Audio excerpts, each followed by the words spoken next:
Bom, tá bom, obrigado, gente. A ideia aqui, quer dizer, são 2 dias, é um mini curso, na verdade, né? Então, são 2 dias e nós vamos estruturar esse mini curso da seguinte maneira. Bom, antes de dizendo que esse conteúdo que vai ser dado aqui é fruto da tese de mestrado da Ana, em que eu, por ter formação em filosofia também, não aguentei e fiquei dando pitaco o tempo todo. Então, basicamente, eu sou o corpo estranho aqui.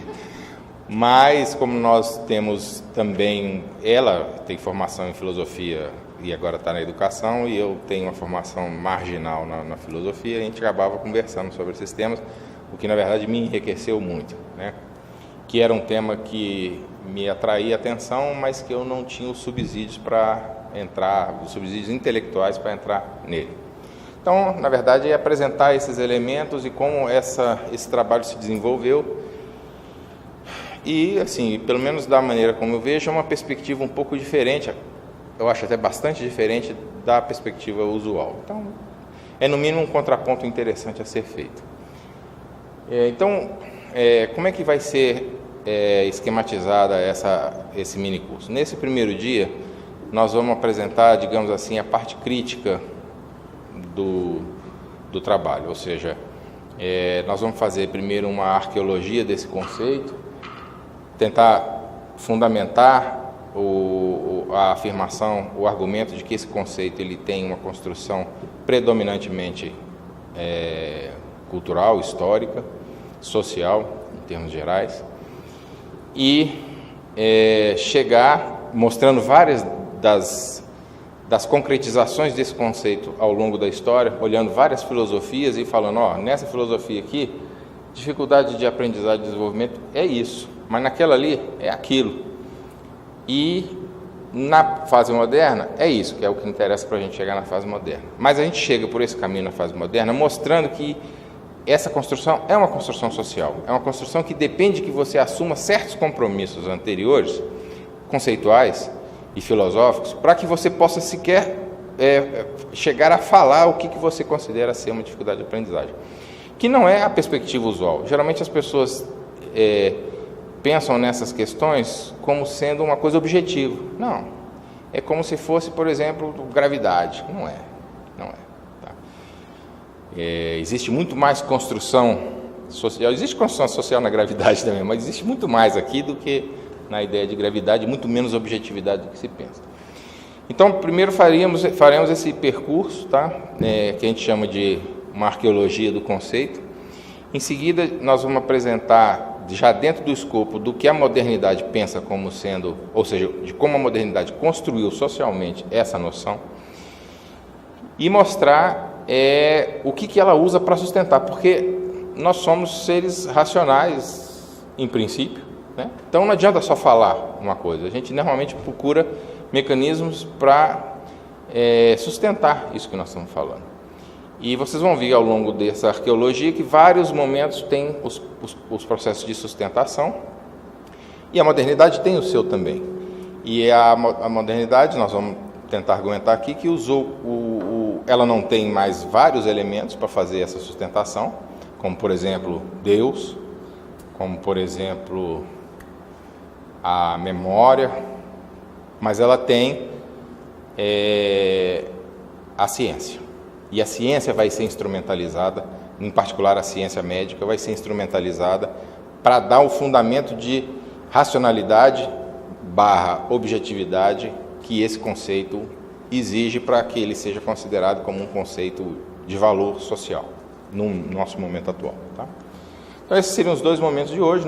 Na palestra de amanhã nós vamos pegar um caso particular e vamos mostrar uma diferença sutil entre a filosofia da diferença e a filosofia da singularidade, mostrar que elas levam a situações bastante díspares do ponto de vista da sua articulação concreta no mundo escolar, e do ponto de vista principalmente da questão da inclusão, e nós vamos fazer propostas de substituição de determinados conceitos que poderiam ensejar essa inclusão de uma maneira muito mais eficaz. Só fazendo uma antecipação, a ideia é substituir o conceito de doença por um conceito de mal-estar.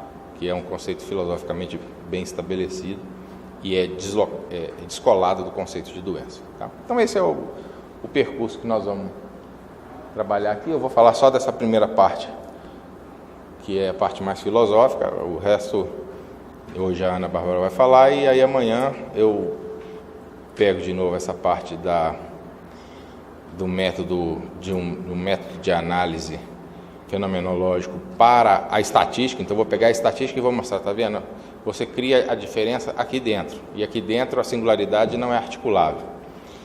E em função disso nós vamos tirar as outras conclusões, tá? Então, esse é o percurso que nós estamos querendo seguir. Então, bom, em termos gerais, que também não é o caso de dar um curso de filosofia aqui, mas em termos gerais, você constrói um conceito, do ponto de vista filosófico, através de certos elementos que são mais ou menos grandes áreas da filosofia. O conceito pode se referir a alguma coisa que seria o âmbito da ontologia, né, o que as coisas são. Tá? Ele pode se referir a como nós conhecemos as coisas. Então, você especifica de que maneira você conhece aquele objeto, e de certa maneira você está dando uma protoconceituação a ele. Né? Como eles nos aparecem, que é o âmbito da estética, como nós devemos agir com relação àquilo, do ponto de vista da ética, né? E o que nós podemos fazer do ponto de vista social com esse objeto que está sendo conceituado. Na verdade, essas são caixinhas, né? A coisa nunca é assim, mas um conceito filosófico ele surge da articulação desses elementos que estão apresentados aí. Então, na hora que você articula esses conceitos, você articula essas caixinhas, você na verdade cria o conceito. E particularmente o conceito de dificuldade de aprendizagem e desenvolvimento é um conceito interessante nesse aspecto, porque nós vamos ver aqui por esse processo de arqueologia que não tem regra. Você pode começar pela ontologia e acabar na política, mas você pode começar pela política e acabar na ontologia também. Ou seja, você pode começar daquilo que a política naquele momento exige. Existe um exemplo histórico. Os gregos, até certo ponto, Aristóteles é um exemplo desse tipo. Aristóteles começa pela política e ele afirma que o grego tem que ser aquele cara capaz de defender a polis. Bom, se o grego é um cara capaz de defender, isso é mais perceptível em Esparta, né? Mas se ele porque ali a defesa é uma defesa do ponto de vista não só conceitual, mas uma defesa física, né, pela guerra.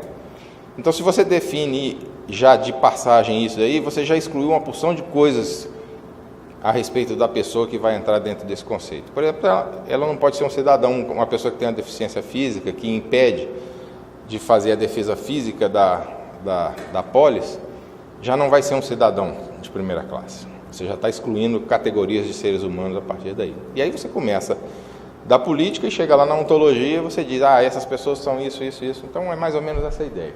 Platão não. Platão eu vou expor o Platão com mais detalhe, e ele começa assim da ontologia, mas Platão está bem no início da filosofia, então essas coisas não são tão separadas como são nos filósofos mais modernos, né? Então o Platão ele tem uma ontologia que se junta à epistemologia para criar uma unidade, e é a partir dessa junção da ontologia com a epistemologia que surge a noção de dificuldade de aprendizagem em Platão. Agora veja que Platão nunca falou disso, tá? A ideia não é que Platão tenha discursado na academia sobre dificuldade de aprendizagem, nunca, nem isso era uma questão irrelevante para isso, né?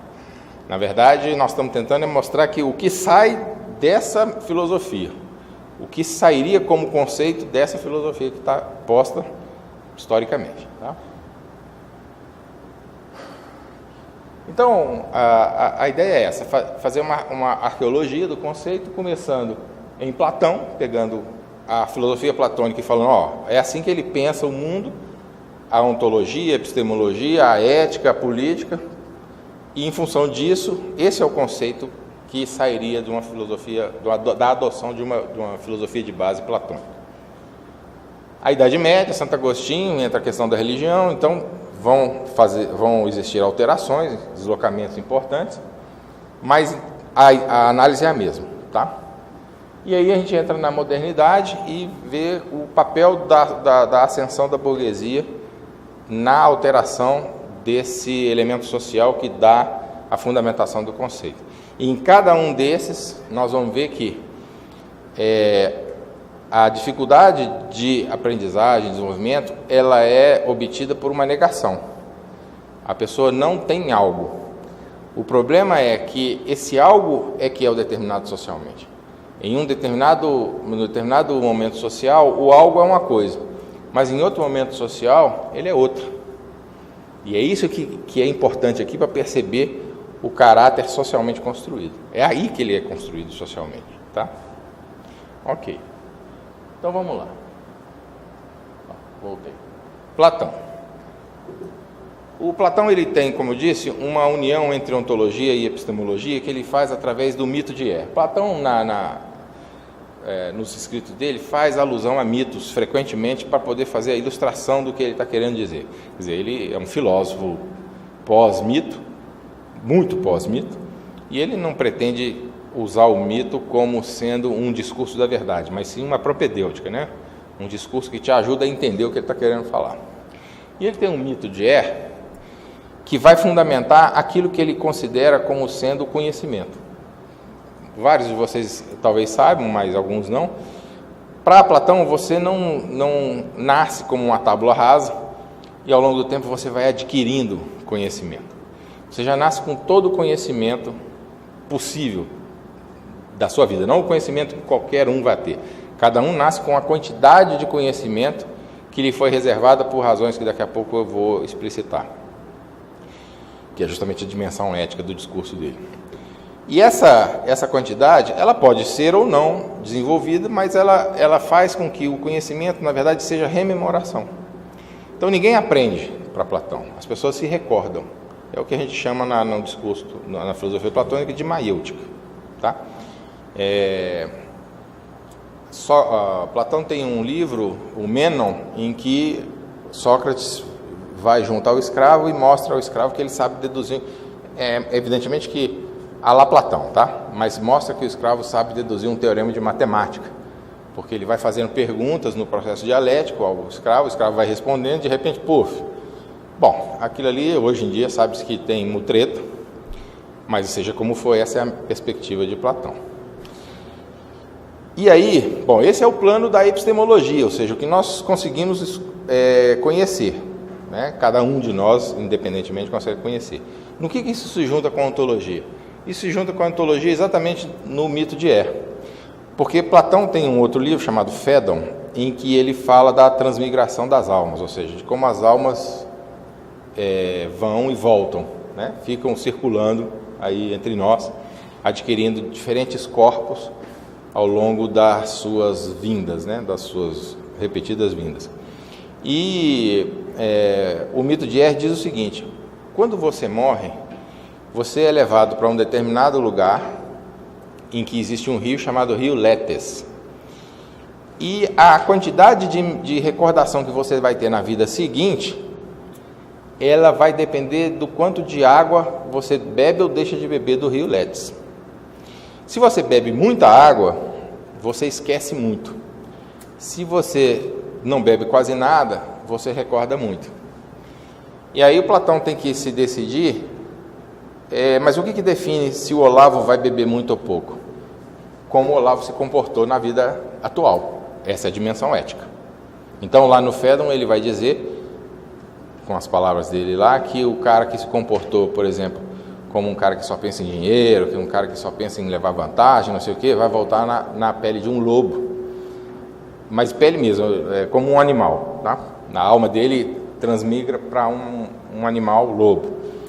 E com poucas recordações, porque um lobo não tem a mesma capacidade cognitiva que um humano, né? E outros, o filósofo certamente vai voltar sempre cada vez melhor, ele é um filósofo, né? Geralmente a gente está sempre na categoria boa, né? Então, é com essa estrutura que ele vincula aquilo que o cara é capaz de compreender, ou seja, a epistemologia, com aquilo que ele de fato é. Não só do ponto de vista ético, mas do ponto de vista de ser em si, né? Pois bem, o que significa, então, dentro de uma perspectiva como essa, o cara ser uma pessoa com dificuldade de aprendizado e de desenvolvimento? É um desmemoriado. Aquele elemento que a gente nunca pronuncia quando a gente quer falar de uma dificuldade de aprendizado, ou seja, o elemento que falta em Platão é a memória. Então, a pessoa que tem dificuldade de aprendizado, e isso em Platão é insolúvel, né? Você não resolve dando aula para o cara, porque o cara não lembra. Não existe entrada de conhecimento numa cabeça humana. Então,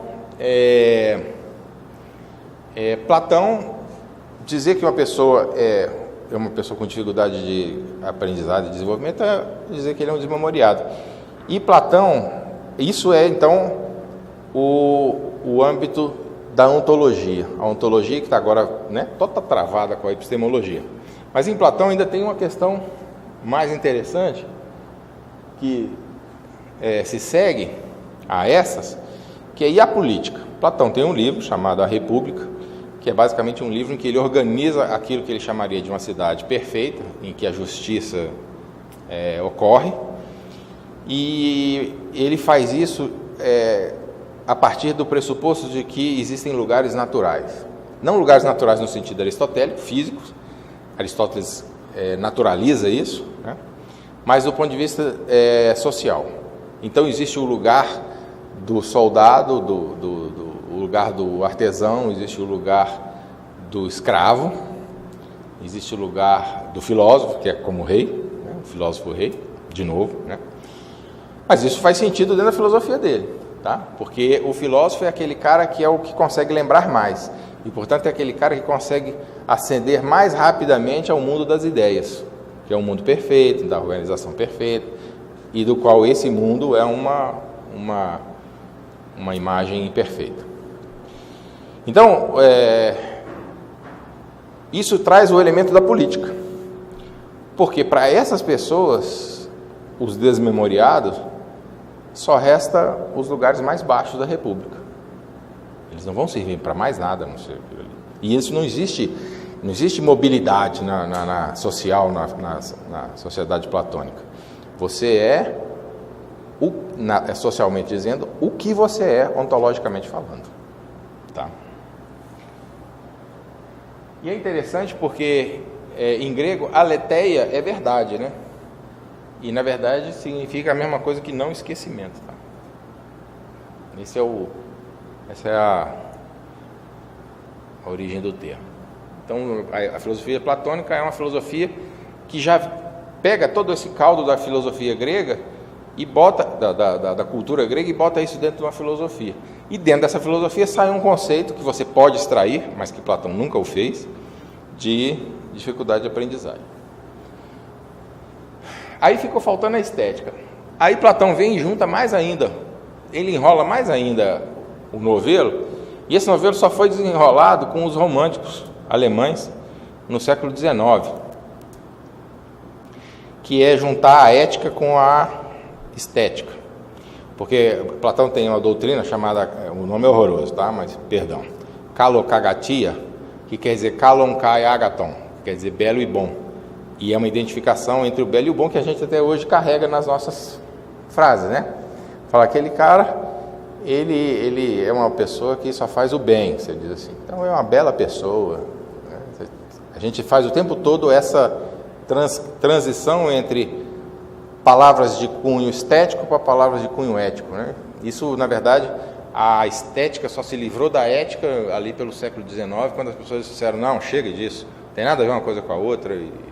E aí foi legal, porque surgiram as várias escolas no século XX, que são escolas, por exemplo, o dadaísmo, que faz estoura isso, né, completamente. Tá?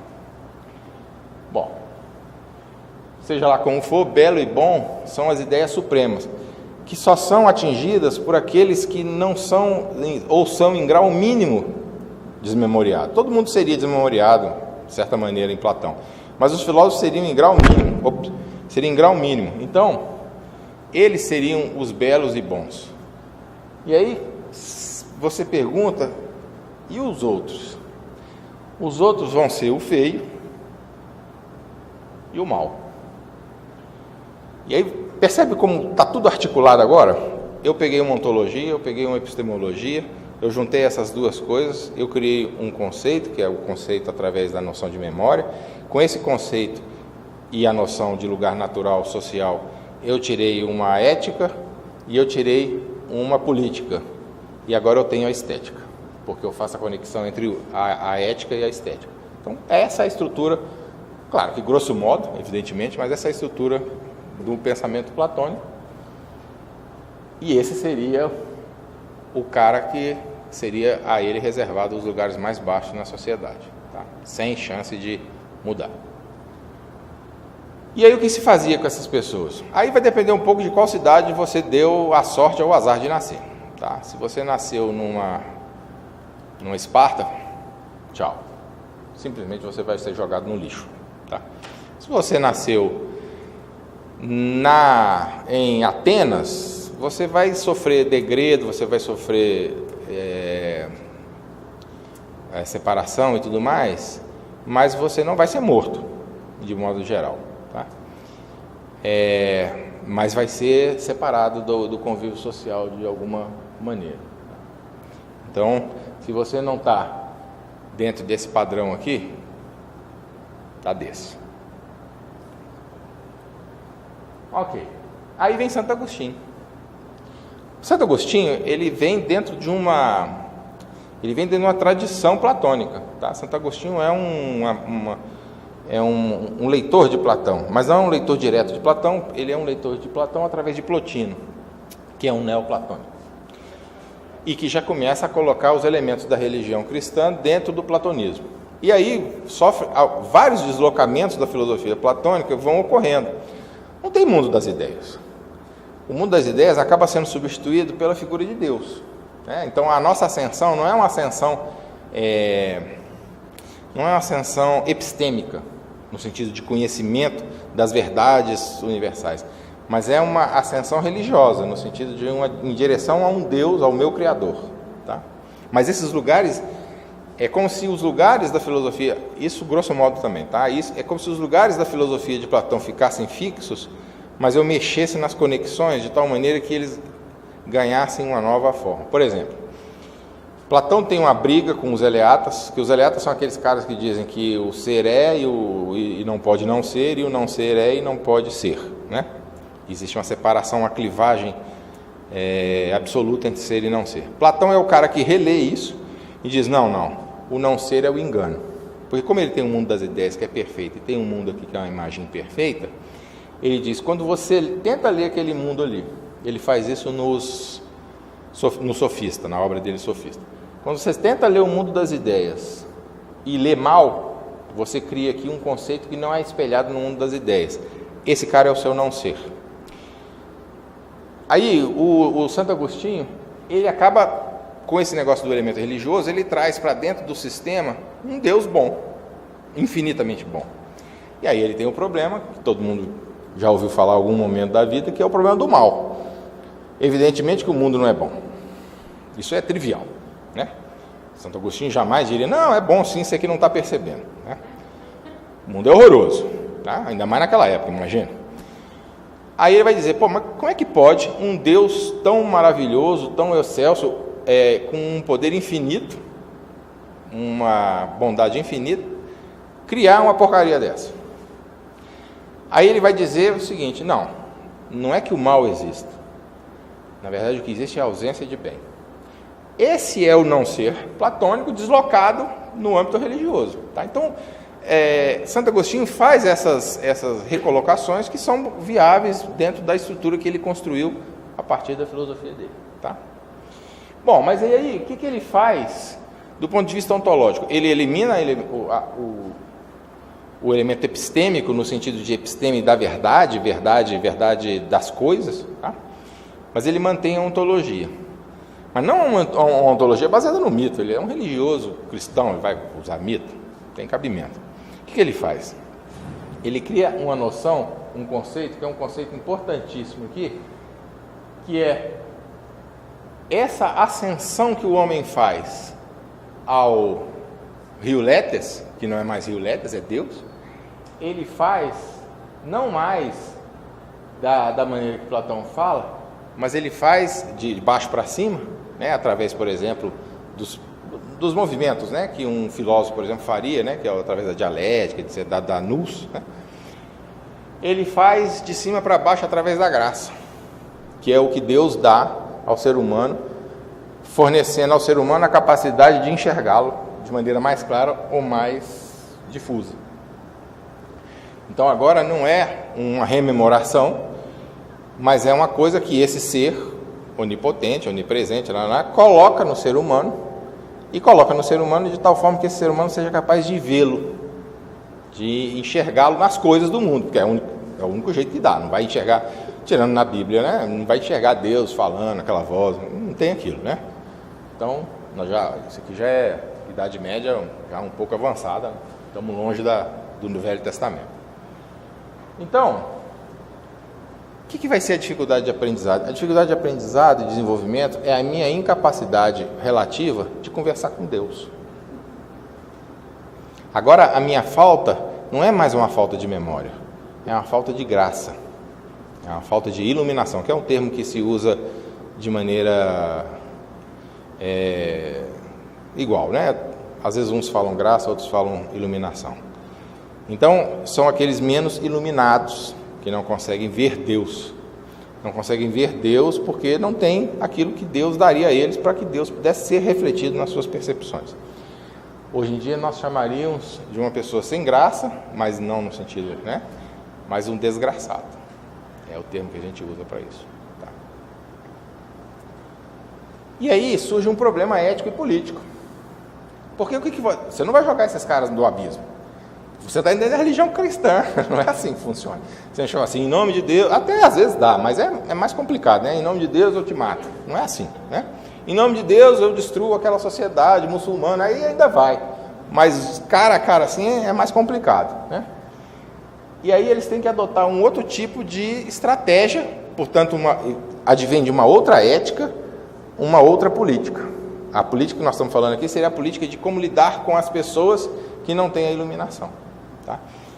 E nesse caso, a religião cristã cria uma duplicidade, porque ao mesmo tempo que ela faz o degredo, ela tira essa pessoa da sociedade, mas ela cuida.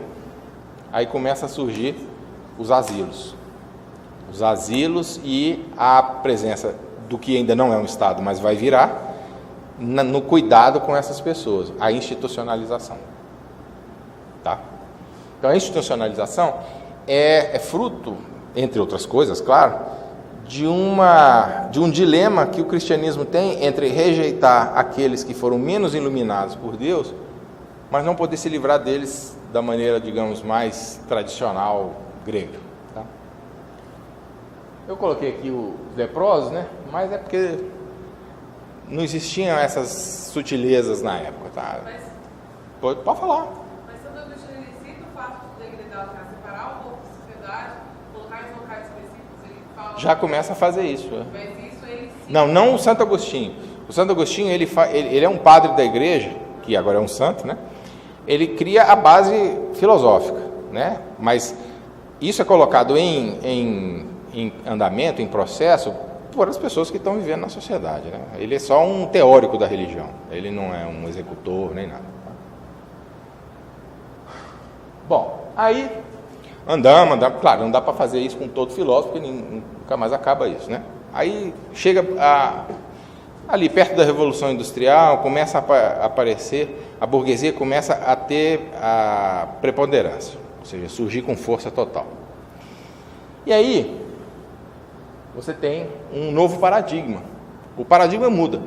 Veja o que nós passamos aqui pela Revolução Científica, né? Pelo Renascimento. Deus, nas palavras de Nietzsche, já está morto, no sentido, né, figurativo, pelo menos. Não sei no coração das pessoas, mas do ponto de vista de ser passível de usar Deus como argumento para algo, isso é inaceitável. Tá? Então, por que o planeta gira? Não, Deus o segura. Ninguém aceita isso mais. Também não aceita nos argumentos sociais. Ou seja, você é pobrezinho, você não vai conseguir nada na vida, porque Deus, ninguém aceita mais isso, né? Nessa época já. Então, a sociedade moderna, ela tem que achar algum outro critério de classificação. E o elemento que surge, principalmente por conta da ascensão da burguesia, é o elemento de eficiência. O elemento de eficiência passa a ser aquele conceito, junto com a memória em Platão e a iluminação em Santo Agostinho, aquele elemento aglutinador dos outros conceitos que vão estar ali em volta. Tá? E muito antes de aparecer Ford, de aparecer seja lá o diabo que for, a noção de linha de montagem é uma noção quase que estrutural dessa noção de eficiência, porque a noção de eficiência ela vem junto de uma coisa que foi feita lá no início da Idade Moderna por Descartes, que é a noção de análise. Então, o que você faz? Você tem um problema, você separa esse problema em vários pedacinhos e você vai resolvendo todos eles, e a sua hipótese de fundo, que você nunca explicita, é que quando você juntar esses pedacinhos, você tem a solução do problema total. Esse é o paradigma analítico, e ele é muito importante e ele, até pelo desenvolvimento da ciência, ele ganhou hegemonia sobre, por exemplo, o paradigma sintético. Hegel, no século XIX todinho, vai odiar a teoria atômica, vai falar da teoria atômica assim com palavras horrorosas, ele e o Schopenhauer, porque eles percebem que a teoria atômica é o ápice da analiticidade. Você pega, divide, aí você junta, aí dá átomo, aí você junta, primeiro dá núcleo, depois você junta da átomo, depois você junta da molécula, e você vai construindo o mundo a partir das suas coisas fundamentais. Bom, mais analítico que isso é impossível, né? A questão é saber se o método analítico é aplicável a tudo, ou se não existe algumas coisas que bloqueiam o método analítico. E esses filósofos percebem que a sociedade está entrando no esquema de que tudo é analítico, tudo é passível de ser tratado analiticamente. Mas isso é coisa para a aula de amanhã. Então, muito antes disso, a ideia é quebra tudo assim, aqui você mexe, resolve esse problema, e quando está tudo resolvido, você junta tudo e você tem o produto final, com a maior eficiência possível, porque cada um está resolvendo um pedacinho da situação. Então, isso é estrutural da perspectiva burguesa. Quando eu falo burguesa, tá, gente, não sou socialista, não sou nada disso. É só o nome, tá? É um nome histórico. Não estou pensando em Marx, não estou pensando em nada disso, tá? Burguês, historicamente falando. E aí surge uma coisa muito legal que a gente só vai perceber lá na frente, que é a tematização do tempo na filosofia moderna. É impressionante como essas coisas estão ligadas. Eu nunca tinha me dado conta disso.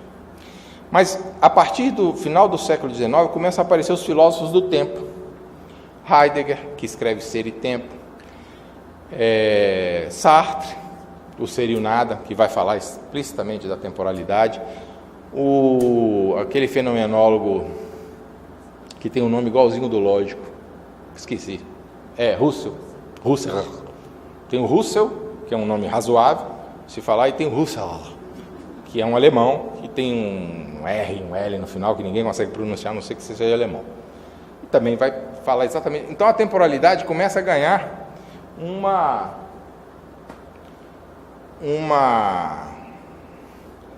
um peso muito grande nesse zeitgeist, né? Nesse espírito de época que está aparecendo junto com a burguesia. E é interessante porque a temporalidade vem como ritmos.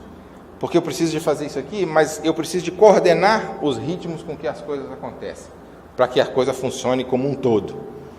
Não basta, como num problema analítico, eu pegar esse cara aqui, resolver cada um, como era em Descartes, e pronto, eu tenho que resolver esse cara aqui antes desse. E eu tenho que resolver esse antes desse. E se um cara aqui no meio ficar de enrolação, eu tenho que dar um jeito de resolver isso aqui, porque ele está atrapalhando o resto. E aí aparece aqui, eu não sei se eu vou conseguir fazer isso aqui.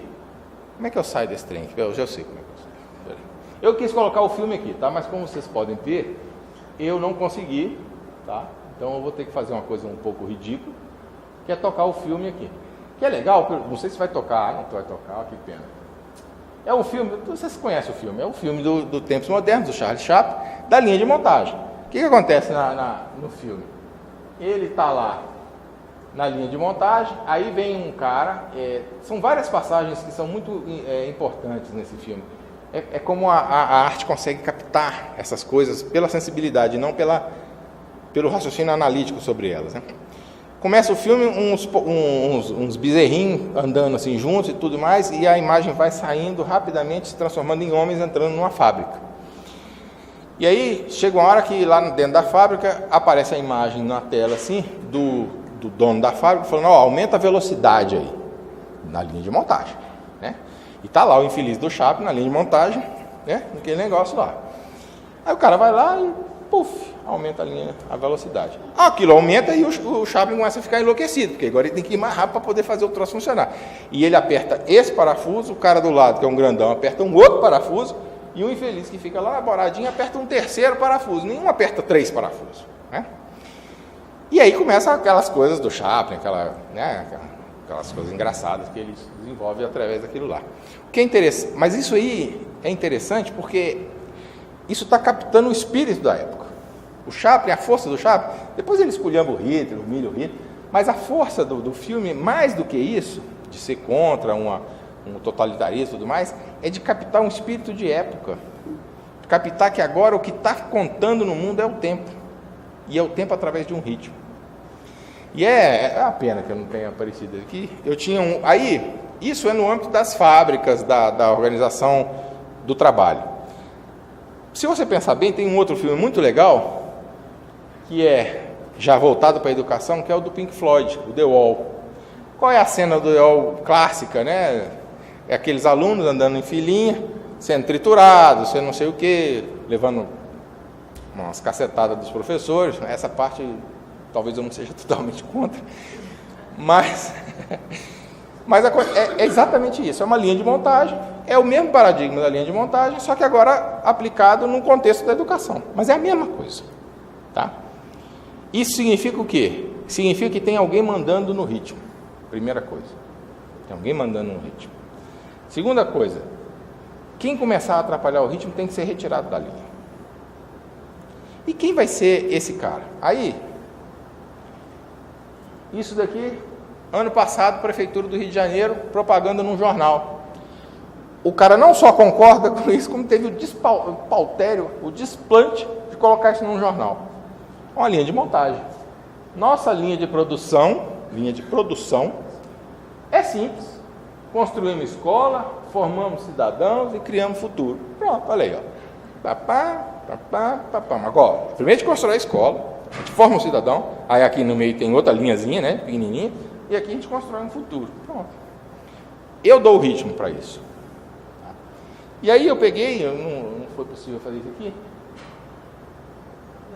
Atrás é o do Pink Floyd e o da frente é a propaganda do Rio de Janeiro. É a mesma coisa, só não está na mesma posição, porque aí eu não tenho qualidades de diagramador suficiente para colocar um em cima do outro, senão eu colocava aquela menina em cima daquela outra lá, e aí não dava nada. Ou seja, um paradigma é esse. E aí, quem é o novo cara com dificuldade de aprendizagem e desenvolvimento? É quem não se adequa ao ritmo. E aí nós temos vários problemas, tá? Nós vamos ter que achar uma sustentação para isso, que a Ana vai falar disso agora, mas o mito não dá. O mito de bebeu, não dá, né? Religião, Deus iluminou, não iluminou, vai falar isso lá, na sua igreja, né? O que nós vamos colocar no lugar? Nós vamos colocar no lugar, a Ana vai falar, para fechar esse dia de hoje, tá? Você quer que eu passe, né? Tá bom.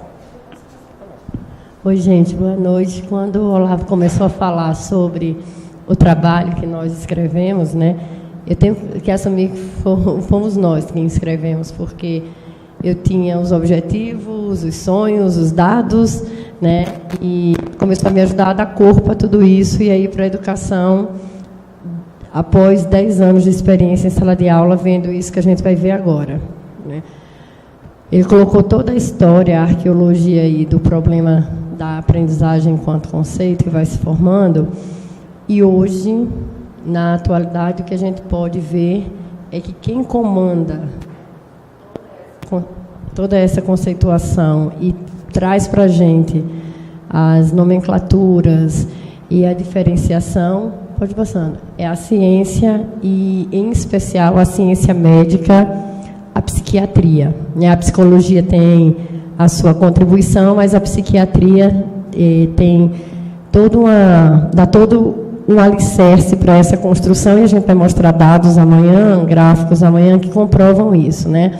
Então, o fundamento ontológico hoje pertence à psiquiatria. E existe um nome que descreve exatamente esse acontecimento atual, chama-se medicalização da educação. A medicalização não é a medicação. Eu costumo fazer essa diferenciação para muita gente quando a gente está discutindo esse assunto. Medicar, você medica especificamente a doença, o paciente, o sintoma. Então, você tem... Não, pode usar esse, eu acho que ele está diminuindo o som. Tá. Então, você tem... É melhor aquele? Tá. A medicação, ela é necessária para a doença, para o sintoma, para a dor. Mas a medicalização, ela é uma situação integral, ela é uma dinâmica integral. Obrigada.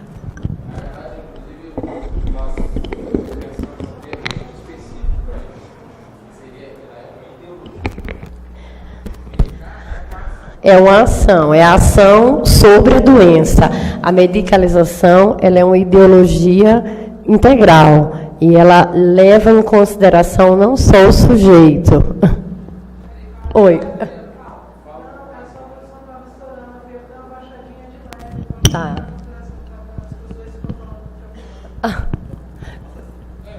Tá bom, assistir. A medicalização... Olha lá, você está esculhambando as coisas. A medicalização, ela não age só sobre o sujeito. Ela age sobre a família. Ela age sobre todos os sujeitos envolvidos naquela situação. Então, na Idade Moderna, o método analítico de Descartes, ele vai levar a procedimentos classificatórios, e o responsável por isso é a indústria médica. Então, na medicalização, a gente tem o diagnóstico do sujeito e o enquadramento da família, porque o sujeito é diagnosticado através de um conjunto de sintomas que se pressupõe que ele tenha, mas a família é enquadrada junto nesse processo de medicalização. É interessante ver que o método analítico... eu não estou dizendo, não, a minha voz é tão alta que...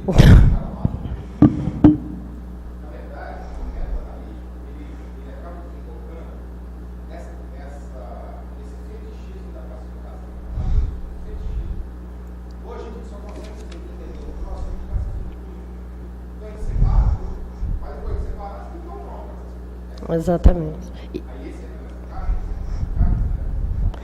E a maneira como a gente vai falar sobre isso começou em 1952, né? A gente está fazendo 63 anos de DSM, ou seja, do Manual da Psiquiatria, do Manual Diagnóstico dos Problemas de Aprendizagem. Obrigada. Do Manual Diagnóstico dos Problemas de Aprendizagem. Pode falar. E a gente está reclamando, precisa do microfone. Quando o diagnóstico, vamos falar uma situação bem prática, bem real, quando o diagnóstico ele é construído para um indivíduo específico, o indivíduo ele tem uma classificação, que é o que está ali, né? Você tem um conjunto de sintomas que ele apresenta e ele tem uma determinada doença psiquiátrica do aprender. Quando a doença psiquiátrica do aprender aparece, o sujeito precisa ser medicado, muitas vezes, aí entra o fármaco, a droga, a medicação, e ele precisa ser tratado. Então, ele precisa de tratamento psicológico, psiquiátrico, acompanhamento escolar, orientação, professor particular. E a família é envolvida em todo esse sistema. A família vai dispensar tempo, a família vai dispensar locomoção. A família, muitas vezes, carrega consigo a culpa daquela criança, daquele adolescente, daquela pessoa ter. Então, acontece, por vezes, o adoecimento familiar. Eu tenho na pesquisa dados de adoecimento familiar dos sujeitos que foram pesquisados. Então, a culpa é da mãe, a culpa é do pai, herdou da mãe que nunca aprendeu matemática. Não, herdou do pai que era ruim nas ciências humanas. E a família adoece com isso, porque se espera que o filho, pelo menos a maioria dos pais, espera que o filho coloque o filho na escola e que ele vai dar certo. Então, na hora em que surge um diagnóstico médico que o classifica como diferente, que é a palavra que a gente usa durante todo o trabalho, você classifica o filho como diferente, você classifica, pelo menos do ponto de vista psiquiátrico, como aquele que não pode, como aquele incapaz, como aquele que não vai ser, sempre a partir do não, foi o que ele começou a falar. Então, a família vai junto com isso. Você acaba medicalizando a família porque a família tem que assumir outras estratégias para que aquela figura, para que aquele sujeito dê certo em algum momento da vida, para que ele não passe a vida inteira sendo tutelado pela família. Então, na hora que a gente fala que a família é medicalizada, são dois tipos de sofrimentos diferentes. O sofrimento do sujeito que é medicalizado, que é diagnosticado, que é tutelado o tempo inteiro por causa do não poder, ele é visto a partir do não, e o sofrimento da família, que não sabe o que fazer com ele. Porque espera-se, amanhã a gente vai mostrar a questão da estatística e do padrão, que todos sigam para um bom resultado, de acordo com essa linha de montagem que existe na nossa vida, no nosso dia a dia. O que é que você faz? Você põe um filho na pré-escola, que vai para o fundamental, que vai para o fundamental 2, que vai para o ensino médio, que vai para a universidade, que vai para o mercado de trabalho. Se alguma coisa não encaixa nessa engrenagem, essa coisa precisa ser resolvida. Mas, quando você aponta que aquilo que não encaixa é o aprender, é o desenvolver, né? Ah, não, ele não aprende no mesmo ritmo que os outros, ele não desenvolve no mesmo ritmo que os outros, ele não vai dar conta de fazer o Enem. Então, que estratégia se cria, ou não, para tentar encaixá-lo nesse ritmo? Porque agora o problema não é mais fazer como na Idade Moderna. Ele estava falando aqui, eu lembrando, existia na Idade Moderna, ele mostrou na Idade Antiga o degredo ou a morte. Na Idade Média, a exclusão e o cuidado da igreja. Na Idade Moderna, existia uma atitude muito comum, que era naudos insensatos. Eles pegavam todos aqueles da sociedade que não correspondiam ao que a sociedade esperava, se colocavam no navio com pouco suprimento ou nenhum e mandava para o meio do mar, na Europa. E aí eles morriam, e muitas vezes o navio nem era resgatado, porque os corpos estavam em apodrecimento e para lá ficava. Então, o que fazer hoje, já que não dá para matar, excluir e botar todo mundo no navio e mandar para o meio do mar? É preciso colocar dentro da situação, dentro da engrenagem, e fazer funcionar de alguma forma. É onde entra a psiquiatria.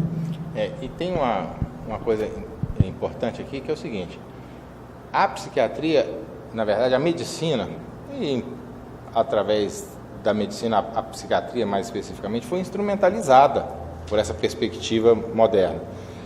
Eles falaram, não tem mito, não tem religião, mas tem ciência. Qual ciência? A ciência do comportamento, obviamente, não vai ser a física, né? E eu falo, não, então agora nós vamos tentar achar. Claro que nunca foi assim, né? Não sou um cara que fica achando que as pessoas se sentam para combinar nada, não. Mas, digamos, nós temos que achar uma justificativa plausível para isso que nós estamos querendo justificar, que é a linha de montagem. São os meus procedimentos ético-políticos que eu vou adotar em cima da linha de montagem. Mas, para fazer isso, uma maneira é fazer a instrumentalização da medicina e dizer o seguinte: não, aquele cara ele tem uma doença, eu preciso intervir nele. Eu preciso fazer alguma coisa com esse cara. Eu preciso tirá-lo, nem que seja por algum momento da linha de montagem, para depois reinseri-lo lá, agora em condições de. Então eu pego uma pessoa, eu analiso ela, procuro alguma coisa que faz ela diferente para dizer que esse diferencial é o que necessita de medicação. Exatamente. E aí eu preciso dar conta desse negócio. A Ana vai falar daqui a pouco da prova diferenciada, que é uma outra estratégia importante para isso daí, e que tem a ver, inclusive, com aquele negócio da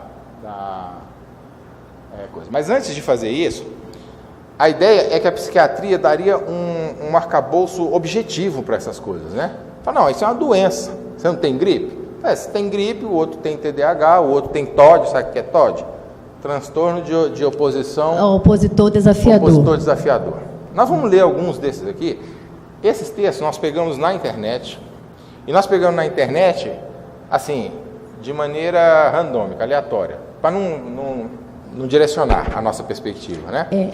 E vocês vão ler o que apareceu. E até porque uma coisa que a gente devia ter feito no início e tem que fazer agora, ninguém aqui está levantando uma bandeira contra a medicina nem contra a psiquiatria, mas contra os usos que estão sendo feitos de algumas áreas dessa ciência. Existe um movimento nos Estados Unidos que é contra essa psiquiatria medicalizante, que vem docilizando o sujeito para que ele seja encaixado nesse ritmo da contemporaneidade, que a gente viu que na modernidade é que ele ganha força. Mas a gente sabe que existe a psiquiatria tradicional, e é ela quem dá esse alicerce para as doenças do aprender, como essa aqui, o déficit de atenção e hiperatividade, né? Olha só como é que ele é definido. Olha as palavras que estão aparecendo. No que deveria ser o elemento, o substrato objetivo da doença. São consideradas com frequência crianças de temperamento difícil, que elas não respondem ou não prestam atenção a vários estímulos, que com frequência elas têm dificuldade para atender quando são chamadas, para responder a determinados comandos, para desenvolver determinadas atividades domésticas ou escolares. Ou seja, é uma criança que não foca naquilo que se espera que ela foque. Então, olha só, com frequência, temperamento difícil, vários estímulos, é comum, com frequência, muitas vezes. Claro? Pode. Por favor. Para entender exatamente, quer dizer, é o mínimo que eu entendo, há uma diferença fisiológica do ponto de vista cerebral. Talvez, né, você me corrija. Não, tá. Então, apesar de reconhecer que existe alguma coisa ali diferente, você acha que não é objetivo, porque esses parâmetros são todos... Na realidade, um cara chamado, eu até anotei aqui porque o meu inglês e o meu francês são The Books on the Table, e olha lá. Então, um cara chamado Alan Francis, que foi o organizador do DSM-4, ele fala que, cientificamente, nenhum desses exames que nós utilizamos para diagnosticar a dificuldade de aprendizagem são válidos. Nem os de imagem, nem os de laboratório. Ele vai dizer que a convenção para que a gente aceite que esses exames sejam considerados é uma convenção teórica. Na prática, eles não mostram absolutamente nada. Verdade, nem os de imagem, lê, né? nem os químicos. Pessoas que têm esse perfil de cerebral, têm esse comportamento. Exatamente. E aí, esse rapaz que organizou em 1994 o DSM-4, ele vai levantar todas as críticas do porquê a gente aceita exames como esse. P300, eletroencefalograma, aquele outro que a gente faz no tubinho, eu esqueci, a ressonância magnética. Por que é que a gente aceita esses exames se eles não têm uma comprovação real de que aquilo que está sendo apresentado, aquela corzinha que está piscando na tela, aquilo ali mostra que realmente a gente tem um déficit? Porque nós aceitamos... Tem uma outra questão... Por uma convenção, que ele vai dizer depois por quê. Vanessa, que é a comorbidade, que nunca se fala quando se está falando desses transtornos. Muitas vezes, inclusive o déficit de atenção, tem como comorbidade a hiperatividade. Mas são, em princípio, duas coisas diferentes, que, de certa forma, tendem a aparecer em conjunto. Então, o que acontece é o seguinte, isso torna muito mais complexa essa transposição de uma imagem para uma interpretação, porque a comorbidade vem e diz o seguinte, bom, tá, o cara que tem déficit de atenção e é hiperativo, aonde acende? Mas e se ele não for hiperativo e tiver, na verdade, como comorbidade uma síndrome do espectro autista? Aonde vai acender?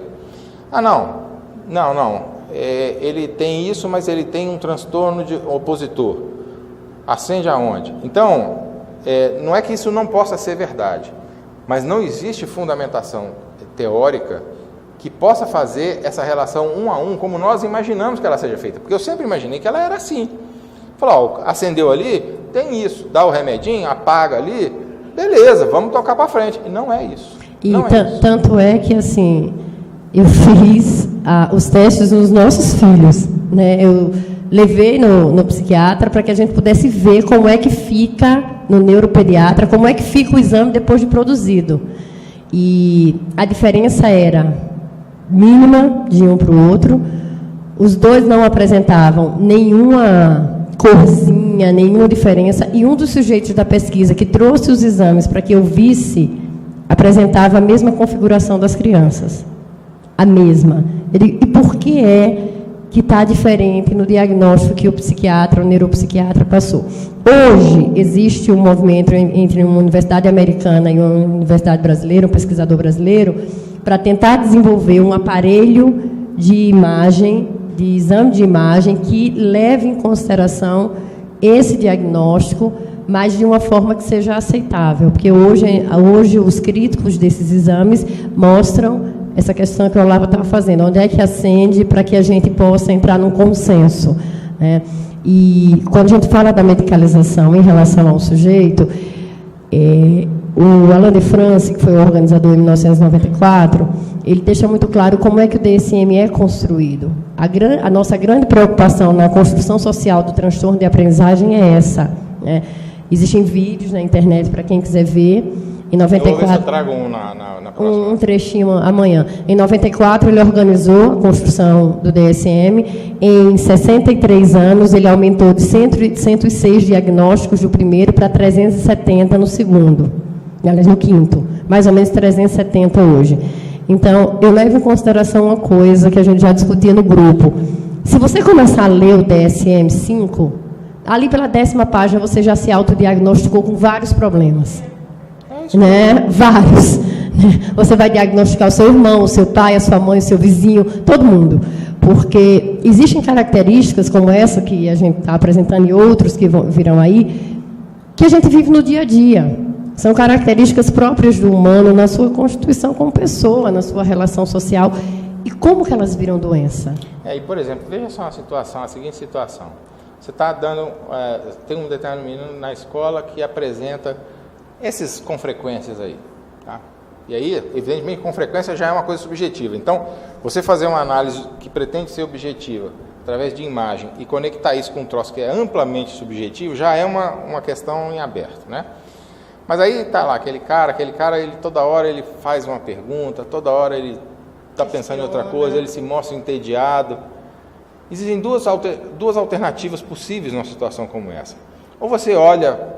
3, na verdade, que uma é a mistura das duas. Ou você olha para esse cara e fala assim, o cara estragando minha aula, enchendo o saco, só quer dormir, não sei o que, minha aula maravilhosa, quer só dormir. A outra você fala, minha aula é um lixo, porque não é só ele que está dormindo, está todo mundo dormindo, né? Ou você chega e fala assim, não, é uma mistura dessas duas coisas. Aquela história da nossa empregada, nós temos uma empregada, e a filha dela, hoje, neta, né? Foi hoje à tarde, foi a hoje, filha, hoje, mas não, agora à tarde. Quando ele chegou em casa, eu estava com a moral assim, arrastando no chão. É a neta dela, né? Não, é a filha mais nova. A tem filha mais nova 13 anos. Botando para quebrar na escola. Faltou 22 vezes em um mês na escola. Tá querendo, botando para arrebentar. E aí, o que a menina lá, a orientadora, que é assistente social também da escola. Ligou para a mãe e falou assim, olha, nós estamos tentando levar a sua filha num psicanalista, num psicólogo, num psiquiatra, num famoso na cidade. Porque aí ele vai dar um remedinho para ela e ela acalma. E vai deixar a senhora em paz. Então, não tem nada a ver com pedagogia, não tem nada a ver com nada. Ela só quer docilizar a menina. E aí entra um dos aportes. E aí entra um dos aportes teóricos que a gente utilizou, que é o Michel Foucault, a docilização dos corpos, né? Nesses anos de sala de aula, eu não desfaço a ideia de que existem dificuldades cognitivas que precisam ser corrigidas, ajudadas, que a criança sofre quando não dá conta de aprender. Algumas dificuldades passam pelo desenvolvimento fetal. Em momento nenhum a gente está dizendo que isso não existe, mas existem doenças socialmente construídas que levam à loucura, que levam à imbecilização, à docilização dos corpos. Uma criança ativa, que pergunta, que corre para lá e para cá na sala, 6 meses depois de começar a ser tratada, de começar a ser medicalizada, ela vai sentar na cadeira, ela vai estar letárgica, ela vai estar babando, muitas vezes, ela vai estar infeliz, e na adolescência a gente tem um alto índice de suicídio que não é divulgado por um acordo entre os meios de comunicação e a polícia, tá? Para proteger a família. O que está aí é o mais que é o TDAH. É o leve. E é o mais, digamos assim... comum. Que as pessoas olham com mais respeito. Mas se você for olhar o DSM, aí você vai encontrar coisas como a descalculia, supostamente uma disfunção neurológica, dificuldade no aprendizado. Mas aí, números. Aí vem. O cara aprende coisas abstratíssimas, mas matemática não. Aí vem transtorno do espectro autista. Que foi mudado no último DSM. No 4 era autismo, no 5º é transtorno do espectro autista. Agora olha lá o que ele escreve para Asperger. Ou Asperger, né? Eu chamo Asperger. A causa exata ainda não é conhecida, mas supõe-se que isso seja uma anormalidade no cérebro. Supõe-se. Por quê? Porque aí é uma doença. Porque aí aquele cara é objetivamente uma pessoa que não consegue aprender. Então a escola está redimida. Não é a escola que não consegue ensinar, é ele que não consegue aprender. Não é um problema de aprendizagem, né? É um problema de ensinagem. Onde estão as estratégias para trabalhar essa dificuldade com essa família, com essa criança, com esse ser aprendente? Até onde a gente precisa excluir e dizer que ele não pode? O que é que ele não pode? Nós temos exemplos variados de sucesso daqueles que não podiam, que eram diagnosticados com transtornos seríssimos. O próprio Tom Cruise, que a galera conhece aí desde a década de 80, desde o Top Gun, né, é um disléxico diagnosticado. Tem prêmio Nobel disléxico. O prêmio Nobel disléxico, o cara que é dono do maior império do surf, foi tirado da escola porque não aprendia. Né, no americano, a gente tem um vídeo dele sobre isso, falando que ele não aprendia. Eu tenho alguns relatos inclusive de uma funcionária da minha sogra, que o irmão pinta no carnaval, é levado para o Rio de Janeiro para pintar corpos no carnaval, e ele foi tirado da escola na 3ª série, porque a professora disse para o pai dele que ele era burro, que ele não aprendia. E olha só. Faz desenhos lindíssimos e ele foi retirado da escola. À medida que você vai andando no DSM, você vai encontrando coisas que são do arco da velha. Esse transtorno opositivo desafiante... Que é o TOD, o desafiador. É uma das coisas mais absurdas que eu já vi na minha vida. Tá? Olha lá, quando o comportamento de uma criança é frequentemente rebelde e desafiante, ela pode ser diagnosticada como sendo portadora do TOD. Portadora. Eu não mudei nada, tá? Está entre aspas. Os critérios, essa aspa eu acho que eu pus. Os critérios diagnósticos para o TOD, definido pelo DSM-4, são o seguinte: a criança apresenta um padrão de comportamento negativista, hostil e desafiante, que dure pelo menos 6 meses. 6 meses. Não 2, tá? 8 também não precisa, 6. Da onde é que vem isso, cara? É um número mágico. Muitas vezes perde a calma. Frequentemente discute com adultos. O cara tem pais idiotíssimos, estúpidos, que falam só besteira para ele. Ou uma escola que não estimula. Ou uma escola que... Aí ele desafia e fala, TOD, pílula nele. Eu tenho alunos brilhantes que são diagnosticados com TOD. Alunos brilhantes, que conseguem discutir no 2º ano Descartes, assim como eu não discuti com muito colega de faculdade. No 3º ano conseguem discutir Nietzsche brilhantemente, mas são TOD, porque discutem esses autores. Eu sou TOD, eu tenho espectro autista, eu tenho tudo isso. Eu diagnostico o Olavo toda semana lá em casa. Ela vive falando para mim que eu tenho... autismo. Então, olha lá, frequentemente apresenta raiva e ressentimento. Olha como acaba. Pelo que podemos concluir, uma criança com TOD é uma criança mal educada, respondona, metida, birrente e rebelde. Isso está num site de um cara que faz atendimento psicológico. Olha como é científico. Respondona, metida, birrenta e rebelde. E tem mais uma coisa, né, Olavo? Tá de brincadeira. E, assim, vários transtornos colocam características emocionais da pessoa. Tem um filósofo, um psiquiatra, psicólogo brasileiro, que é o Contardo Caligares, que ele lançou recentemente um texto sobre por que não podemos ser tristes. Que indústria da felicidade e do responder a tudo com alegria é essa, que a criança não pode demonstrar tristeza. Então, se demonstra tristeza, está depressiva. Se está depressiva, vamos dar o dó para ela. Tá? E aí, como você dá o dó e ela fica letárgica, então dá Ritalina para ela aprender e responder. Tem um vídeo do Porta dos Fundos que brinca com isso, a quantidade de drogas que a gente está inserindo na vida dos nossos filhos, né? Ela fala que dá Ritalina e que para combater a Ritalina ela dá Aldol, e para combater o Aldol ela dá cocaína para o menino, né? E aí vai falando no Porta dos Fundos, que é satírico, né? Que é uma brincadeira, que é cômico, sobre essa realidade da medicalização hoje na nossa vida. E existe uma coisa particularmente perversa com a medicalização, é que ela tende a ser... a gerar profecia. Ela tende a ser autovalidadora. Por quê? O cara está lá... O médico, que é uma autoridade... Ele não consegue aprender, não, o menino. Ele não consegue aprender porque toda hora ele fica perguntando aquilo que ele acha que está errado, que o professor está falando que não tem cabimento aquilo. Aí o professor chega e fala assim, cara, dá uma pílula para esse menino, pelo amor de Deus. Aí ele toma a pílula, agora ele ouve tudo que o professor fala, anota... Aí tira a nota boa. Tá vendo como ele era doente? É porque a pílula melhorou. Tá ótimo agora na escola. É, porque a profecia autorrealizadora, ela precisa da autoridade médica. Ele não sabe como ficar igual à maioria, que é a questão da estatística do padrão que a gente vai falar amanhã. E a Via Crucis começa e termina na escola. É na escola que é apontada a diferença. É necessário o atendimento médico, é necessário todo o cuidado do psicólogo, fonoaudiólogo, orientador, professor particular, e aí vai para o fisioterapeuta, faz um exercício físico e toma medicação e volta para a escola.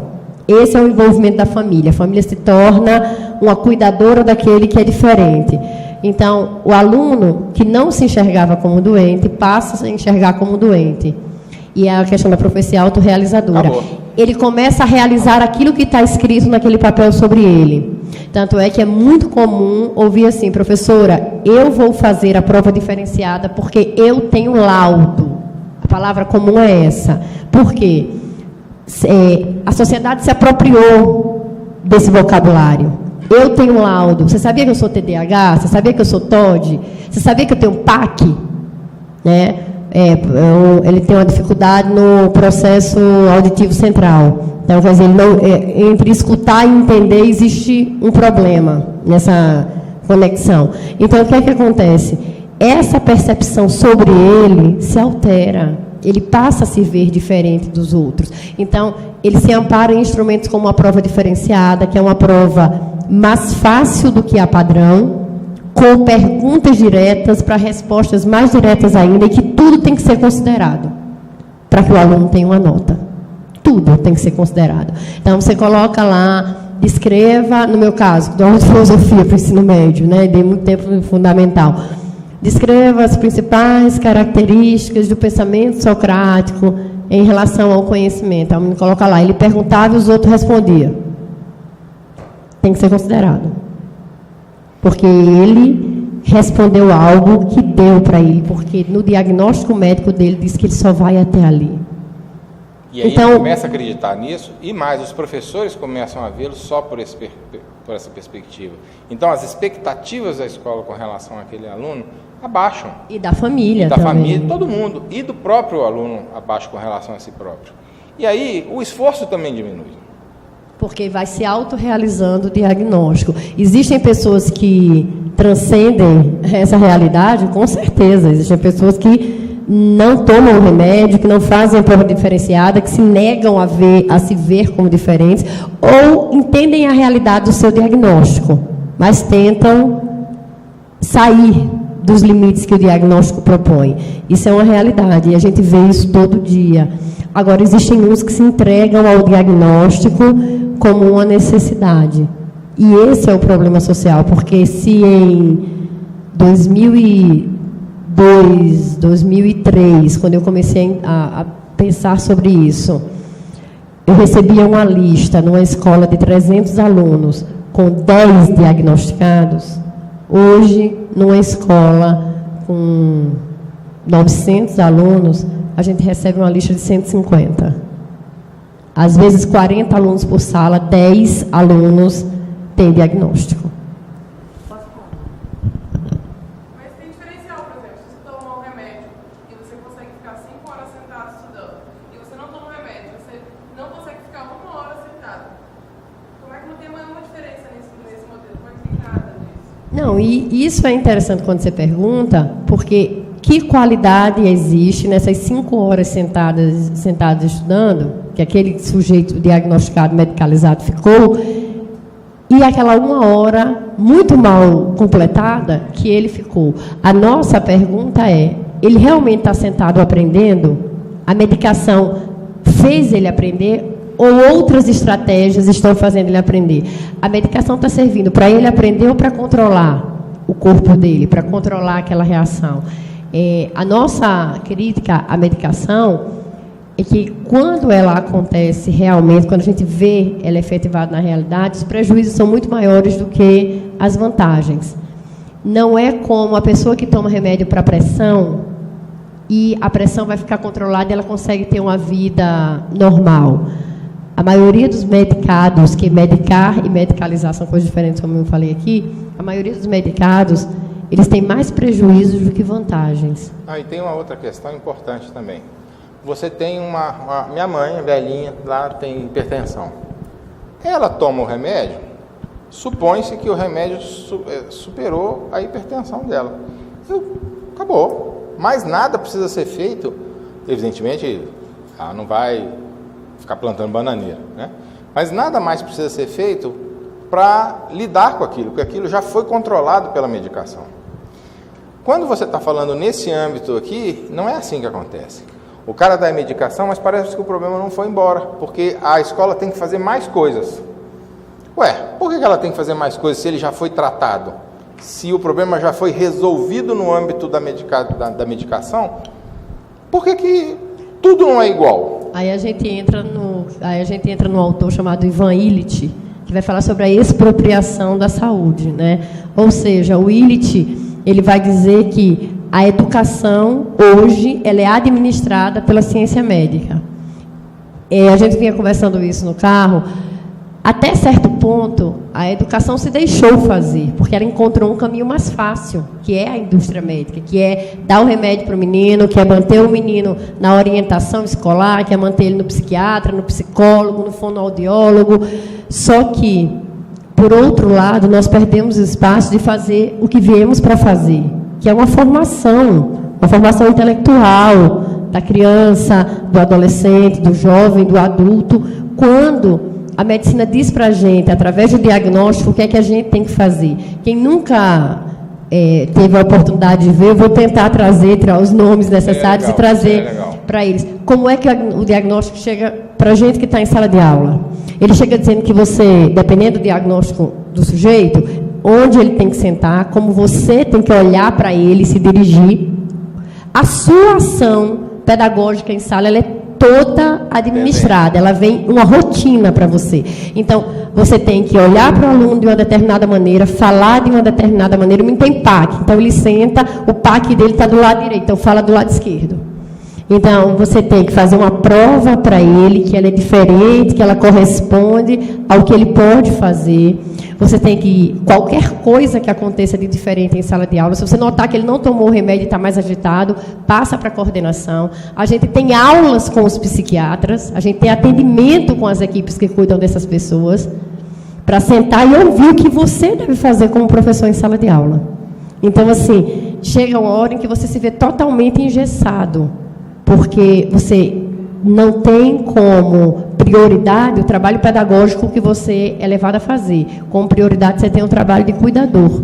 É uma enfermagem do conhecimento, como diz um amigo meu. Ele fala, gente, a gente não dá conta de aprender tudo isso. E essa sua pergunta, Dani, ela é uma pergunta importante pelo seguinte, porque, de certa maneira, ela está caindo na armadilha da modernidade, porque ela está assumindo que o ritmo é esse mesmo.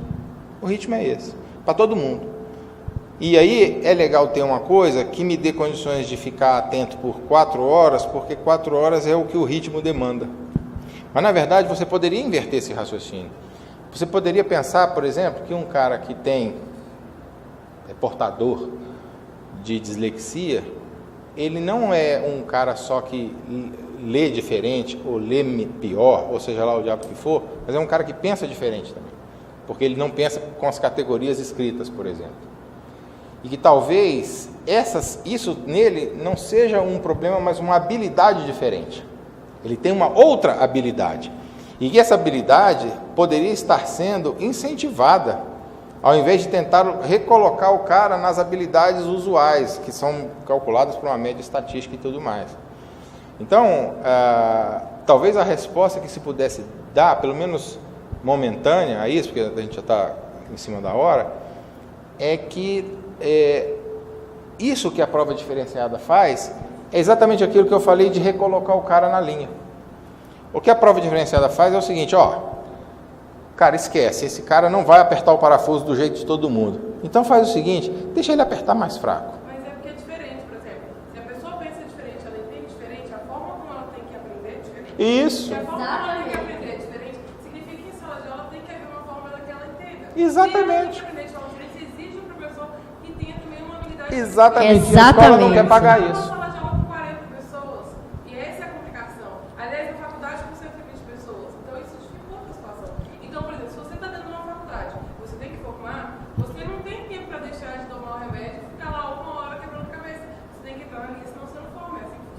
Não, tudo bem, mas você já está assumindo o pressuposto de que toda essa estrutura está correta.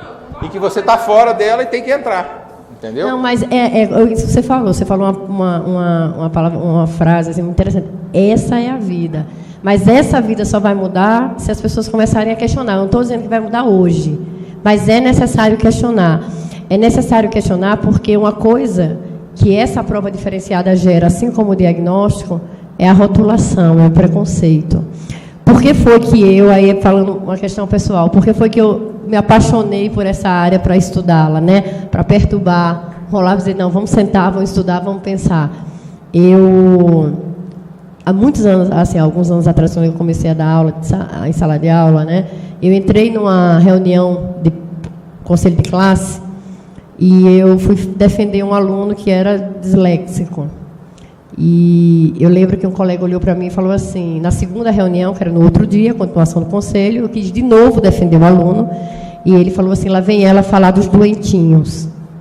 E isso ficou gravado na minha cabeça, não vai sair nunca.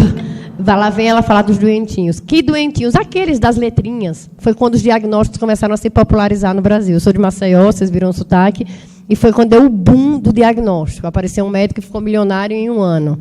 E aí as pessoas se referiam aos alunos e se referem, porque existe o discurso na frente dos pais e da direção, existe o discurso do corredor, a rádio corredor, né?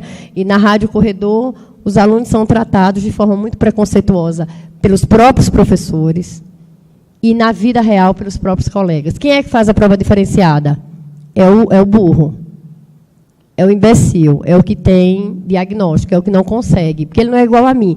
E você quer ver o sofrimento desse aluno, é se na prova diferenciada, ele tira uma nota baixa. Porque se ele já está fazendo uma prova fácil, numa sala separada, com alguém para ler a prova para ele muitas vezes, e ele ainda tira uma nota baixa, o que é que ele está fazendo aqui? Ele não vai dar conta, ele não vai conseguir. Então, nós estamos também, partindo do pressuposto, nós estamos pegando essa pessoa muito lá na frente, em que provavelmente danos, pela própria perspectiva, já foram causados. Porque, por exemplo, vamos supor que você pegue um cara que não tem objetivamente, vamos supor que exista uma coisa objetiva, fisiológica, chamada cognitiva, TDAH, que acende no hipotálamo. E esse cara não tem isso. Mas ele é diagnosticado como tendo. Um diagnóstico errado. A gente vê isso o tempo todo. Tem gente que opera o cara do rim errado, imagina uma coisa desse tipo, né? Aí esse cara entra nesse negócio, ele pega e faz uma prova diferenciada. O professor passa a olhar para ele com menos atenção. O professor diminui as expectativas com relação a esse cara. Esse cara começa a responder cada vez menos. Quando chega, isso na primeira série. Quando chega na 8ª, ele pode pegar 5 horas de atenção, 10 horas, ele não vai aprender, mas não é por causa de atenção nem nada, não. Ele não vai aprender porque ele já não sabe mais nada. porque ele já não aprendeu mais nada nos anos anteriores. Aí sabe o que vai acontecer? O psiquiatra vai chegar e vai falar assim, tá vendo como ele tem mesmo a doença? Mas ele não tem nada. Quem gerou a doença nele foi o diagnóstico. Por quê? Tem diagnóstico também, por exemplo, se você está na sala de aula, você não passa a vida inteira dizendo você não consegue, você não fica quieto, você não senta, você pula na cadeira, sobe na mesa e faz tudo lá.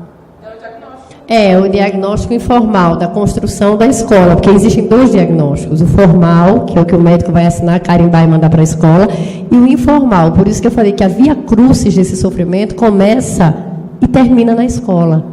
O diagnóstico informal, ele é tão, como mostrou aí o Olavo nesse exemplo, letal, quanto é o diagnóstico formal. E o diagnóstico informal, ele é um problema nosso. Ele é um problema nosso da educação, que a gente tem que rever os nossos conceitos. Esse conceito de gênio, esse conceito do super capaz, esse conceito do cara que pode mais do que os outros, que a maioria não pode, que você não consegue. Esse olhar diferente, esse olhar diferenciado, esse olhar atento é uma responsabilidade nossa. Pode falar.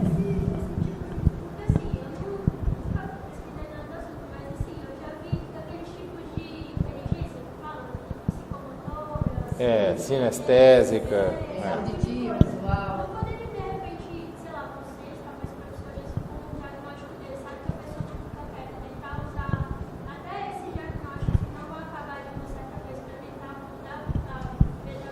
Exatamente, são as estratégias que são necessárias para viabilizar o aprendizado desses alunos, e que muitas vezes não são feitas porque o sistema quer que a gente encaixe ele na linha de montagem.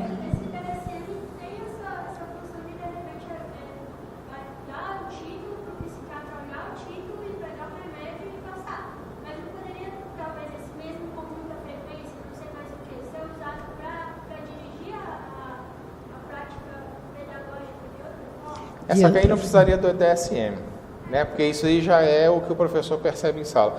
Mas veja como é importante esse exemplo que você deu. Por exemplo, o aluno que tem uma forma de aprender sinestésica. Então, ele aprende através do movimento. É uma maneira dele, é um jeito dele. Então, ele precisa de andar na sala de aula, porque ele não aguenta ficar sentado. Ele precisa de andar. O que acontece? Esse cara não tem doença. Ele tem um jeito diferente de aprender. Então, mas quando você coloca ele dentro de uma estrutura como o DSM, você coloca ele dentro de uma estrutura de doença. Ele tem uma doença que precisa ser medicada. Esse cara não precisa ser medicado, ele precisa ser ensinado de uma forma diferente. E aí realmente precisa de ver que estratégias são possíveis ou não para fazer esse tratamento diferenciado. Você está certa, mas você está certa porque você já está assumindo muitas coisas. Está assumindo, por exemplo, que nós deveríamos nos congregar em salas de aula. Isso sabe quando começou essa noção de série e de sala de aula por série de idade e tudo mais? Com a burguesia. Já dentro do paradigma da linha de montagem. Com a necessidade da mão de obra para nós temos que dar um fábricas. passo atrás. Nós temos que dar um passo atrás e olhar o paradigma de fora e falar assim, bom, dado isso aqui, o que eu posso tirar aqui e ensinar dentro da diferença dos caras, sem falar que eles estão doentes ou não, pouco importa. Se estiver doente, ele vai lá e resolve a doença dele, toma aspirina, toma Ritalina, toma pinga, mas aqui, quando ele entra aqui, ele está curado. O que eu preciso de fazer para aquele cara que mexe o tempo todo aprender? Dá para fazer isso numa sala de aula? Com 40 alunos? Não dá. Dá para fazer alguma coisa que não tenha sala de aula? Se você disser assim, dentro do sistema não dá. Então, tudo bem. Ou você aceita o sistema ou você aceita a solução. Tá? Aí vira uma escolha. Mas o sistema não é um dado objetivo. O sistema não é um dado que precisa ser aceito objetivamente. Você pode chegar e falar, não, eu não concordo com isso. Eu vou montar uma escola em que é diferente. Aí você monta uma escola que é diferente.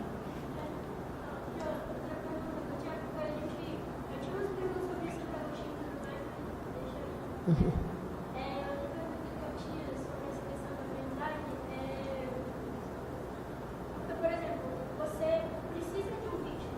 Da mesma forma que você tem pessoas que atrapalham o ritmo, digamos assim, por ficarem mais lentos, né? De repente pode ter pessoas que acham o ritmo fraco. E elas também se sentem extremamente desestimuladas. Exatamente, eu tinha anotado aqui para falar que não é só o para menos, o para mais também virou uma doença, né? As pessoas, elas chamam de diferente não é aquele que só apresenta falta, mas aquele que apresenta aquilo que é considerado excesso, né? Eu tenho particularmente o caso de um aluno que foi retirado da escola porque estava sofrendo bullying quando foi descoberto que ele tinha um QI muito acima da média para a idade dele. Inclusive, ele fazia parte de um projeto de robótica aqui da UNB aos 10 anos de idade. Quando isso foi descoberto pelos colegas, ele passou a sofrer bullying, ele passou a sofrer agressão. Os professores queriam exigir mais dele do que era para exigir com uma criança de 10 anos. Então, não só a falta, mas o excesso também gera esse desconforto do não saber lidar. Se você me perguntar o que é que, assim, quando eu entro em sala de aula, quando eu estou no meio dos colegas, dos meus pares, o que é que eu sinto? Eu sinto desinformação. Isso ainda me assusta muito. E pela falta da informação, pela falta do conhecimento, pela falta de entender os prejuízos e os benefícios que o conhecimento sobre essas coisas pode trazer para a nossa prática, a gente continua reproduzindo determinadas coisas. Era só para entender o que você defende. Quer dizer, ou você muda o sistema, ou você dá um comprimido para o menino. Exatamente. Ou você defende o quê? Meio termo, abandona-se o comprimido e muda o sistema. Não, posso fazer uma colocação? Claro. Sabe da dificuldade que existe na prática. Da gente também. Não sei se você sabe, mas eu lavo no bicho papão, né? Não, você precisa Ela ver. sabe. Você precisa ver, porque eu trabalho com muitos colegas que saem daqui da física. E os colegas, quando descobrem que eu sou casada com ele, passam a tomar café numa mesa assim, mais distante de mim.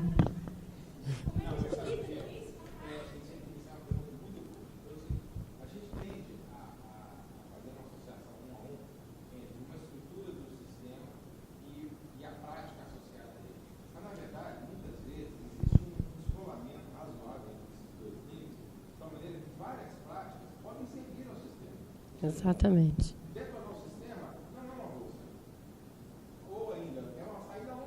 A muito longo prazo.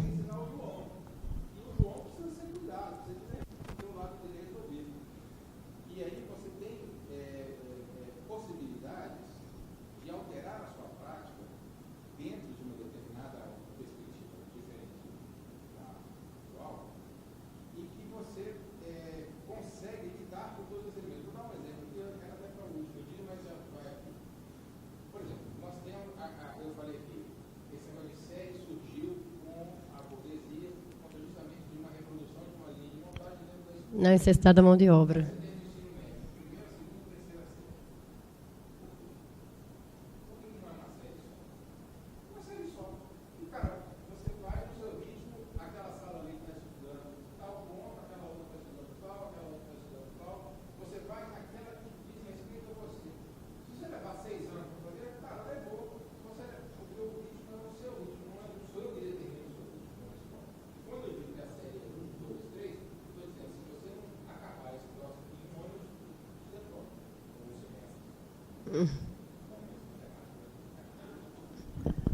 Quem merece. Você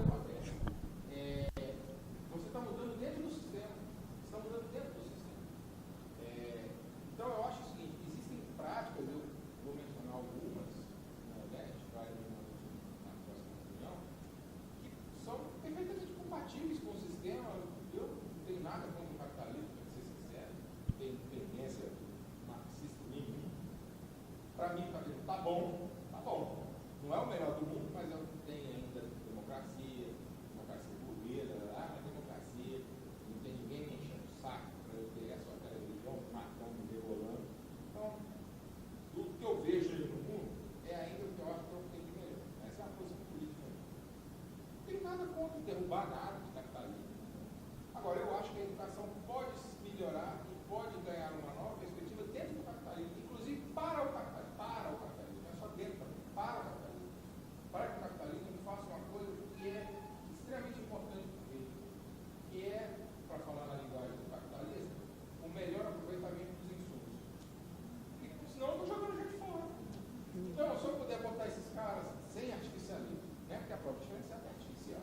Eu boto o cara na marra, né? Ele vai fazendo prova diferenciada até chegar lá no final, e chega lá no final e mal consegue fazer uma conta porque eu não ensinei para ele. Não.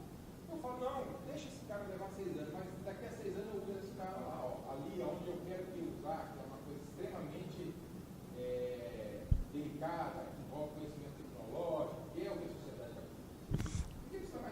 E a gente consegue fazer essas estratégias, que é esse espaço que o Olavo falou entre uma situação e a outra, em sala de aula, mas são estratégias que a gente faz colocando assim, o peito para fora.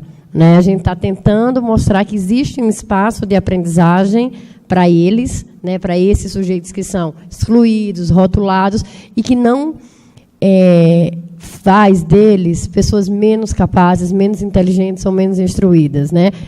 E é uma briga, você falou do sistema, é uma briga para mostrar ao sistema que não precisa derrubá-lo, mas que esses sujeitos eles precisam ser oportunizados. E não oportunizados porque eles estão separados, oportunizados porque eles estão seguindo o tempo deles. E a gente consegue fazer algumas estratégias. Outras a gente vai enfrentar a barreira do bloqueio, e dizer não faz, ele não dá conta. Mas algumas estratégias, inclusive, que a gente vai mostrar amanhã, a gente consegue fazer e eles dão certo. E eles se libertam dessa imagem de que eu não posso, eu sou o coitadinho, eu sou diferente dele. Né? A gente tem situações assim, complicadas, de irmãos gêmeos, que um tem o diagnóstico e o outro não tem. Então, é uma situação real, assim, muito difícil de lidar com a dor dessa família e dessas pessoas que se sentem diferentes. Quando eles conseguem, cada um no seu ritmo, serem oportunizados e aprenderem, a gente nota que essa diferença, essa rotulação, esse preconceito, ele começa a diminuir, ele não acaba, ele começa a diminuir, porque, infelizmente, como eu falei aqui, a gente já carrega o jargão. Né? E quando a gente carrega o jargão, a gente vai popularizando e reproduzindo isso de maneira até sem notar, sem perceber.